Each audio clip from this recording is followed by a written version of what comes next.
So far, we've looked at the parent, the part of us that carries messages and experiences from the people who influenced us, and the adult, which helps us respond to what's happening here and now. Today, I'd like to introduce the third ego state, the child. Just as with the parent, the name can be a little misleading. The child ego state doesn't mean being childish or immature. It's the part of us that carries the feelings, experiences, and creative energy of the child we once were. It's often where we experience things like joy, curiosity, excitement, and wonder. But it can also be where we feel fear, disappointment, loneliness, and hurt. In other words, the child ego state contains much of our emotional life. It's also where many of our earliest ways of adapting to the world began. As children, we all found ways of getting our needs met, staying connected to the important people around us, and making sense of the world we were growing up in. Many of those ways of being still show up in adulthood.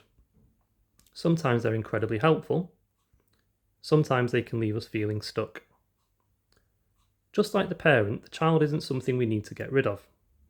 In fact, without it, we lose so much of what makes life meaningful. Our creativity, our spontaneity, our capacity for fun, our ability to connect deeply with other people. The goal isn't to silence the child, it's to understand it. Over the next few videos, we'll look at 3 different ways the child ego state can show up. We'll explore the free child, where our natural curiosity, playfulness, and spontaneity live.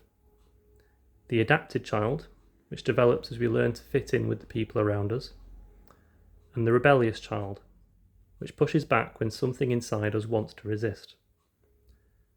As always, I'll simply invite you to notice: when do you feel most alive, playful, or creative? When do you find yourself adapting to keep the peace? And when does another part of you want to resist?